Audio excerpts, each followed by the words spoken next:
Livre de Philippiens. Auteur, Paul. Thème, expérience chrétienne. Date de rédaction, environ 60 après Jésus-Christ. Fondé par Philippe II, 382-336 avant Jésus-Christ, en 356 avant Jésus-Christ, Philippe est une ville grecque de Macédoine orientale. Située sur une voie romaine qui traversait les Balkans, via Egnatia, elle est restée de taille modeste en dépit de son fort taux de fréquentation. La première mention de l'assemblée de Philippe se trouve dans Actes 16, lors de la rencontre de Paul, avec des femmes réunies à l'extérieur de la ville pour la prière. À travers les paroles de Paul, le Seigneur toucha particulièrement Lydie, qui, après avoir été baptisée avec sa famille, le reçut avec ses compagnons d'œuvre dans sa maison. C'est à Rome, sous le règne de Néron, entre 37 et 68 après Jésus-Christ, que Paul, alors captif, rédigea cette lettre. Cet écrit de l'apôtre accusait réception d'un don monétaire que l'assemblée de Philippe lui avait fait parvenir par le biais d'Épaphrodite. Paul y exprimait sa joie en dépit des souffrances et invitait les Philippiens à faire de même. Loin des erreurs doctrinales reprochées à d'autres, ces chrétiens de Philippe recevaient ainsi l'expression de l'affection de Paul et ses encouragements à persévérer dans la foi en Machia en toutes circonstances. Chapitre 1, versets 1 à 30. Introduction. Paul et Timothéo, esclaves de Yehoshua Machia, à tous les saints en Machia Yehoshua qui sont à Philippe, avec les surveillants et les diacres. À vous, grâce et shalom, de la part d'Élohim notre Père et Seigneur Yehoshua Machia. Je rends grâce à mon Élohim chaque fois que je fais mention de vous. Toujours, en chaque supplication pour vous tous, faisant ma supplication avec joie. Au sujet de votre contribution volontaire à l'Évangile, depuis le premier jour jusqu'à maintenant. Étant persuadé de ceci, que celui qui a commencé la bonne œuvre en vous, la mènera à son terme jusqu'au jour de Yehoshua Machia. Comme il est juste que je pense cela de vous tous, parce que je vous ai dans mon cœur, vous qui êtes tous, soit dans mes liens, soit dans la plaidoirie et la confirmation de l'Évangile, participant de la grâce avec moi. Car Elohim m'est témoin que je soupire après vous tous dans les entrailles de Yehoshua Machia. Et ce que je demande en priant, c'est que votre amour abonde encore de plus en plus en connaissances précises et correctes et en toute perception. Pour éprouver ce qui est important, afin que vous soyez purs et irréprochables pour le jour du Machia. Étant remplis de fruits de justice, par le moyen de Yehoshua Machia à la gloire et à la louange d'Élohim. Les chrétiens encouragés par les souffrances de Paul. Or je veux que vous sachiez, frères, que les choses qui me sont arrivées ont plutôt servi au progrès de l'Évangile. De sorte que mes liens en Machia sont devenus manifestes dans tout le prétoire, et partout ailleurs. Et la plupart des frères dans le Seigneur, ayant pris confiance par mes liens, ont beaucoup plus d'audace pour annoncer la parole sans aucune crainte. En effet, certains prêchent le Machia par envie et dispute, mais d'autres aussi par bienveillance. Les uns annoncent en effet le Machia par un esprit de parti, et non pas avec sincérité, croyant ajouter de la tribulation à mes liens. Mais ceci par amour, sachant que je suis établi pour la plaidoirie de l'Évangile. Car, de toute façon, que ce soit seulement par prétexte ou en vérité, Machia est annoncé. Et en cela je m'en réjouis et m'en réjouirai. Car je sais que cela tournera à mon salut par le moyen de votre supplication et de l'assistance de l'esprit de Yehoshua Machia.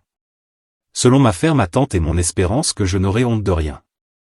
Mais avec une entière assurance, maintenant comme toujours, Machia sera glorifié dans mon corps, soit par le moyen de la vie, soit par le moyen de la mort. Car pour moi, vivre c'est le Machia, et mourir est un avantage. Mais si vivre dans cette chair m'est un fruit pour l'œuvre, je ne sais même pas lequel je choisirai. Car je suis pressé des deux côtés, j'ai le désir de quitter cette vie et d'être avec Machia, c'est beaucoup plus avantageux. Mais demeurer dans la chair est plus nécessaire à cause de vous. Et, persuadé de ceci, je sais que je resterai et que je demeurerai avec vous tous, pour votre progrès et la joie dans la foi. Afin que le sujet que vous avez de vous glorifier en moi abonde de nouveau en Machia Yehoshua, à travers ma parousie auprès de vous. Seulement, conduisez-vous comme des citoyens, d'une manière digne de l'évangile du Machia, afin que, soit que je vienne vous voir, soit que je reste absent, j'entende quant à votre état, que vous persistez dans un même esprit, luttant ensemble d'une même âme pour la foi de l'Évangile. Et n'étant en rien effrayés par vos adversaires.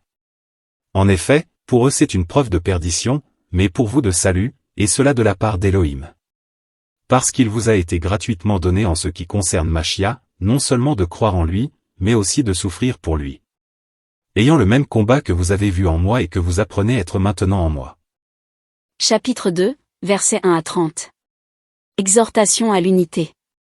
Si donc il y a quelque consolation dans le Machia, s'il y a quelque parole persuasive dans l'amour, s'il y a quelque communion d'esprit, s'il y a quelque compassion et quelque miséricorde. Comblez-moi de joie afin que vous ayez la même pensée, ayant le même amour, étant d'un même accord, d'une même pensée. Rien par esprit de parti, ou par vaine gloire, mais par humilité, estimez les autres supérieurs à vous-même.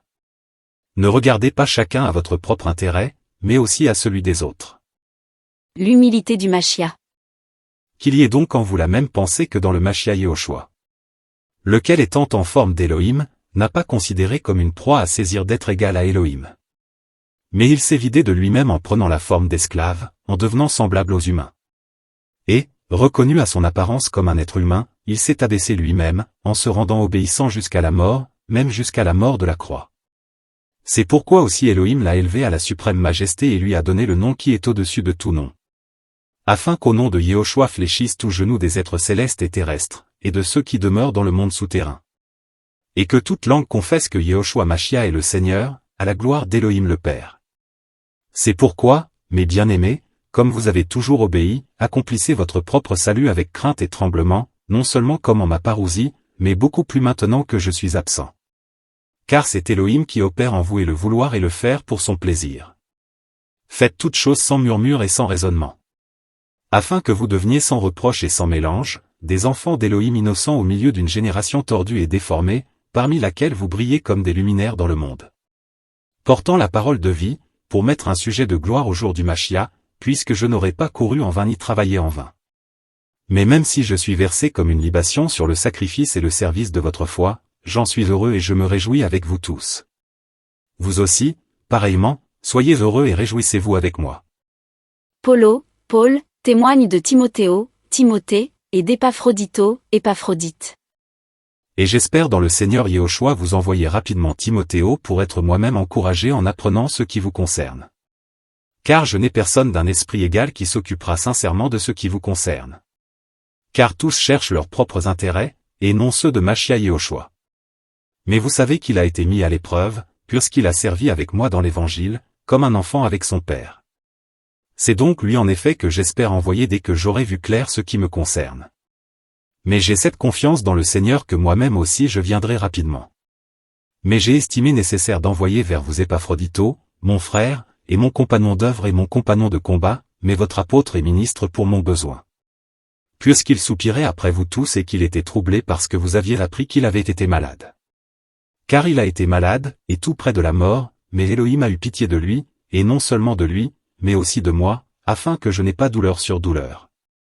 C'est pourquoi je me suis hâté de l'envoyer, afin qu'en le voyant de nouveau vous vous réjouissiez, et que je sois moi-même libéré de la peine. Recevez-le donc dans le Seigneur avec une joie entière et ayez de l'estime pour ceux qui sont tels que lui. Parce qu'il a été près de la mort à cause de l'œuvre du Machia, n'ayant pas regardé à son âme, afin de suppléer à l'insuffisance de votre service envers moi. Chapitre 3, versets 1 à 21. Le légalisme et la justice de la loi mosaïque. Au reste, mes frères, réjouissez-vous dans le Seigneur. En effet, vous écrire les mêmes choses n'est pas pénible pour moi, et pour vous c'est une sécurité. Prenez garde aux chiens, prenez garde aux mauvais ouvriers, prenez garde à la mutilation. Car c'est nous qui sommes la circoncision, nous qui servons Elohim en esprit, et qui nous glorifions en Machia Yehoshua et qui ne nous confions pas en la chair. Bien que j'ai aussi confiance dans la chair. Si quelqu'un d'autre pense se confier dans la chair, à plus forte raison moi. Circoncis dès le 8e jour, de la race d'Israël, de la tribu de Benjamin, hébreu né d'hébreu, pharisien en ce qui concerne la Torah. Quant au zèle, persécutant l'assemblée. Quant à la justice à l'égard de la Torah, devenue sans reproche. L'excellence de la connaissance de Yehoshua à Machia. Mais ces choses qui étaient pour moi un avantage, je les ai regardées comme une perte à cause du Machia. Mais au contraire, je considère même que toutes choses sont une perte à cause de l'excellence de la connaissance du Machia Yehoshua, le Seigneur, à cause duquel, j'ai perdu toutes choses, et je les considère comme les excréments des animaux afin de gagner Machia. Et d'être trouvé en lui, ayant non pas ma propre justice, celle qui vient de la Torah, mais celle qui est par la foi au Machia, la justice qui vient d'Elohim par la foi. Pour le connaître, lui, et la puissance de sa résurrection et la communion de ses souffrances, en devenant conforme à lui dans sa mort. Pour arriver en effet, par n'importe quel moyen, à la résurrection d'entre les morts. Non que j'ai déjà reçu cela ou que je sois déjà rendu parfait, mais je cours pour le saisir, et c'est pour cela aussi que j'ai été saisi par le Machia, Yehoshua. Frères, pour moi, je n'estime pas moi-même l'avoir saisi, mais une seule chose compte, oubliant en effet les choses qui sont en arrière et me portant vers celles qui sont devant. Je cours vers le but pour le prix de l'appel céleste d'Élohim en Yehoshua Machia. C'est pourquoi, comme nous sommes parfaits, ayons cette même pensée et, si en quelque chose vous pensez autrement, Élohim vous révélera ces choses aussi. Cependant, marchons suivant une même règle pour les choses auxquelles nous sommes parvenus, et ayons un même sentiment. Devenez tous ensemble mes imitateurs, frères, et regardez à ceux qui marchent selon le modèle que vous avez en nous. Car beaucoup dont je vous ai souvent parlé et dont je parle maintenant même en pleurant, marchent en ennemis de la croix du Machia. Eux dont la fin est la destruction, qui ont pour Élohim leur ventre, qui mettent leur gloire dans leur honte, et qui ne pensent qu'aux choses de la terre. Car notre communauté des citoyens est dans les cieux, d'où nous attendons aussi assidûment et patiemment le Sauveur, le Seigneur Yehoshua Machia, qui transformera le corps de notre humiliation pour le rendre conforme au corps de sa gloire selon l'efficacité par laquelle il peut même se soumettre toutes choses. Chapitre 4, versets 1 à 23. Encouragement. C'est pourquoi, mes frères bien-aimés et désirés, ma joie et ma couronne, demeurez ainsi fermes dans le Seigneur, bien-aimés. J'exhorte Odia et j'exhorte Saint-Tiche à avoir une même pensée dans le Seigneur. Et je te le demande aussi, mon vrai compagnon de peine, aide-les, elles qui ont partagé mes luttes dans l'Évangile, avec Clément aussi et mes autres compagnons d'œuvre, dont les noms sont dans le livre de vie. Réjouissez-vous toujours dans le Seigneur. Je dirai encore, réjouissez-vous. Que votre douceur soit connue de tous les humains. Le Seigneur est proche. Ne vous inquiétez de rien, mais en toute chose faites connaître vos requêtes à Élohim par la prière et la supplication avec action de grâce. Et la paix d'Élohim, qui surpasse toute intelligence, gardera vos cœurs et vos pensées en Machia Yehoshua. L'objet de nos pensées. Au reste, frères, que toutes les choses qui sont vraies, toutes les choses honorables, toutes les choses justes, toutes les choses pures, toutes les choses acceptables, toutes les choses de bonne renommée, toutes les choses où il y a quelque vertu et quelque louange, ces choses, méditez-les. Vous les avez aussi apprises, et reçues, et entendues et vues en moi, mettez-les en pratique, et l'Élohim de paix sera avec vous. Le contentement dans l'abondance et dans la pauvreté. Or je me suis réjoui grandement dans le Seigneur de ce qu'enfin vous avez fait refleurir votre pensée pour moi. Vous y pensiez bien, mais vous manquiez d'occasion. Je ne dis pas cela à cause de la pauvreté, car j'ai appris à être content de l'état où je me trouve. Mais je sais être abaissé, je sais aussi être dans l'abondance. En tout et en tous je suis enseigné pleinement à être rassasié et à avoir faim, à être dans l'abondance et à être dans le besoin. Je peux tout dans le Machia qui me fortifie.